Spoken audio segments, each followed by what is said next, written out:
So basically what I have here is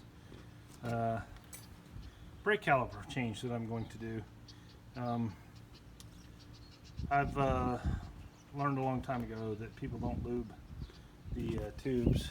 I don't know that that's the case on this one, but it was the case on the other side, and so I had to replace it. I had this problem in my rear disc brakes a couple years ago, and I ended up replacing those. So I'm going to go ahead and do this. I'll snap a few photos in between, but basically what I'm trying to get accomplished here is do a brake change. They didn't have the stuff, so I had to go to Boise, so we'll see how all this goes. Also, while I go ahead and remove this, which is going to require removing this bolt. There's one just like it underneath. We got a breaker bar to get that done, and hopefully we'll get this thing going. So it is what it is. This is a 2011 Ram 3500 four-wheel drive with the Cummins diesel in it, not a dually, short box. So I'll tell you what, I am very tickled to death to have air. It makes my life much easier. And I bought these air tools a long time ago, before I even owned an air compressor.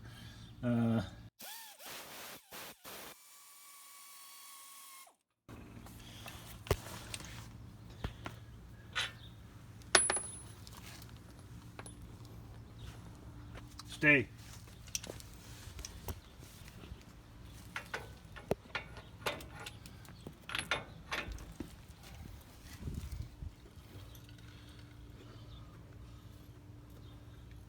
Yeah, we can get that.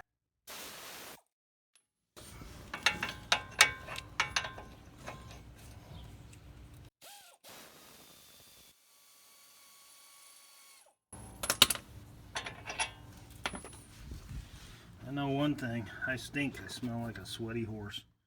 So, just an explanation, just something I've learned.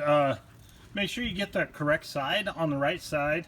They're interchangeable and they'll work on the other side, but they won't. And here's why.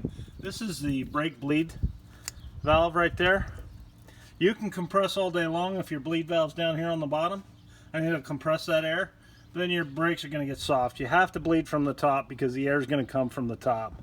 So just an important thing to know as that goes on. So this new one, this has got the proper orientation. Bleed valve is going to be on the top. My two things here. The other thing I like to do is I'm going to go ahead and put the brake, this bracket on first.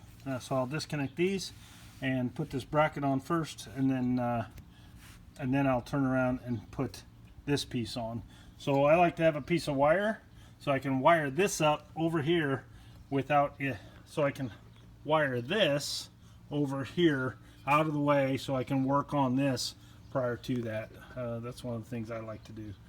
So anyway, it makes it a little easier rather than making a mess here and having that drain all over. I can kind of make that change so there's less. You can look over there on the other side, right there under the tire, and see there's been some leak, but that's not bad. So one of the things to note, you see this brake, it's got very little left, not much.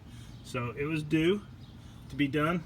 Wasn't into the squeakers, but I don't like to get into squeakers. These are squeaking. These are what people refer to as a squeaker. They make your brake squeal when you're needing to change them. So I've got to support it so there's no weight on the hydraulics, and we'll go from there. I'll get the other new one put on here. Just a sec. One thing is I like to start the bottom one here, and then I can just easily just flip that one up, and you probably see right here now that that's flipped up. I can just slip this one in and put that in there. just like that. I'm doing this one-handed while I film with my camera. So I do the same thing here with this. Just undo the top, swing that down. Now I can work on putting the brakes in here. I'll do that and then I'll show you that here in a second. Learn that I just didn't do that I should share with everyone is do the back side first. It's harder. Then do the front side. I'm doing it backwards for some reason, but I don't know why, but it is what it is. I'll do that one next and then show you the results. I got this one in. Okay, so the other thing I want to do is make sure that these things move right here.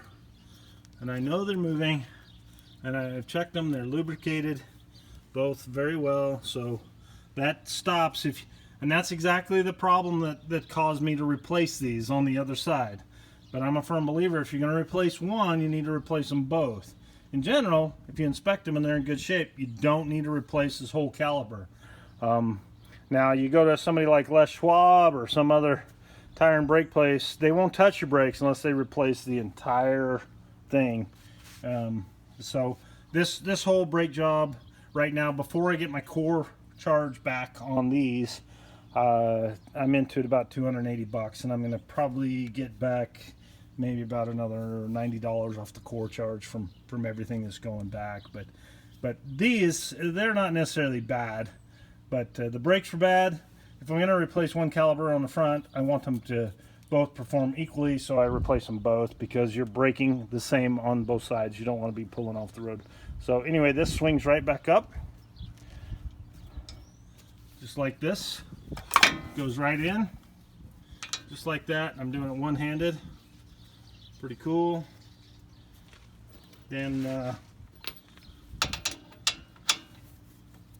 put that on there, and we'll get that tightened up, and then we'll work on moving the hydraulics and bleeding the brakes. Okay, so I got everything set up. I've turned this around here so I can get to that. I'm going to unscrew this. I put a towel down because we're going to lose some hydraulic oil. I'm going to be prepared to take this and set this right back in there. So this is going to go right in here. So when I return the core, it'll probably have some hydraulic fluid in it. They'll understand that. If they don't, that'll be a wake-up call. So I'll take this cap. It's going to go right in that hole after. I'm going to discard this bolt because I don't want to use it again. But over here, I'm all prepped with my new bolt, my new copper washers to go on right here. Now this particular one, they went ahead and put copper washer in place. I don't need that extra one, so I had two extra ones. So I have two extra ones that came off the back of here. So I'm going to get that done, and then we'll go to bleeding the brakes after I put the tire back on. The other things that I like to do is I'm gonna go look at this, and you want to look back here as you're bleeding the brakes to make sure when you apply pressure on this, you don't have anything coming out of here. And one of the things I do, normally I like to have a tube, clear tube, but since I don't have a clear tube today, guess what? I've got a straw, and that's exactly what I'm going to use, is this straw. Put that baby on there, put my put the straw there, over here, and that just moves it over here. And then I've got my used Gatorade bottle that I used this morning. I really like this Gatorade Zero. It's nice, it comes in orange. That is from the other brake side. So here we go, we'll get her done.